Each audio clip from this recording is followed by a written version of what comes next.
All right, we're with Marty Rodriguez of Century 21 Marty Rodriguez, and I got a question for you, Marty, that's bugging me, and I'm sure bugs a lot of people there. I don't want to sell my house in this market. I want to sell my house when the market is back to those, those rosy prices of 5-6 years ago.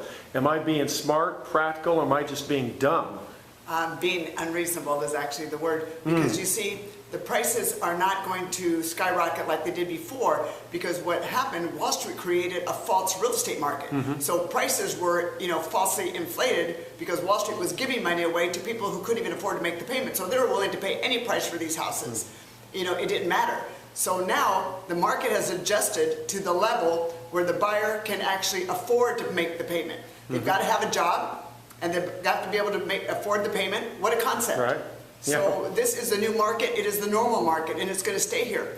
And I have a perfect example. I had a client that tried to buy a house about 3 years ago at $680,000. The seller wouldn't sell it. Well, a year and a half later, I ended up listing that house on a court order for $550,000.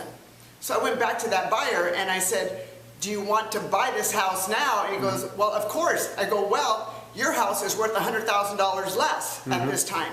So I go, but you know what's good is you're probably going to get this house for $130,000 less. So they went ahead and made the transaction. So they bought the house for less. They sold their house for less. Their interest rates were lower and their property taxes were lower. So it was actually a better move had they purchased it at a high market and sold at a high market. How interesting. So you found that the norm. Most of your clients that have sold in this market, it hasn't been kind of a happy outcome because on the other end, they have been able to use that money to either purchase another home or to retire or downsize or upsize or whatever. Yeah, so actually, they see what they did. They actually upsized at lower prices and lower interest rates, and they came out way further ahead in the long run. And again, how big a difference does that interest rate make? I mean, if you're actually, purchasing a property, what is it, 3.5%, 4%? Well, for every, I was thinking today, for every $100,000, your payment is $460 a month for every $100,000.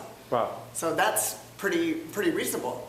So don't let that nagging thought in your mind that, hey, I want to sell at the top of the market because if they buy at the top and then interest rates go up, because right now at 3.5% to 4%, I mean, real estate and interest rates are on sale. This is the time to be purchasing. I know myself. I refinanced my property, at a low interest rate because I did a 15-year loan at 3.875, and today a 15-year loan is at 2.875. Actually, a 10-year and 15-year loan because I'm going to refinance it again down to a 2.875. So real estate is on sale, interest rates are on sale, you're going to sell lower, but if you're moving up, you're buying even lower, technically, because the higher priced homes probably depreciated more than the lower priced homes. So you're actually getting a benefit at that point. Interesting. So you're buying a bigger house, you've got lower interest rates, so it's like the best time to move today. And there you have it from Marty Rodriguez, San Gabriel Valley's #1 realtor.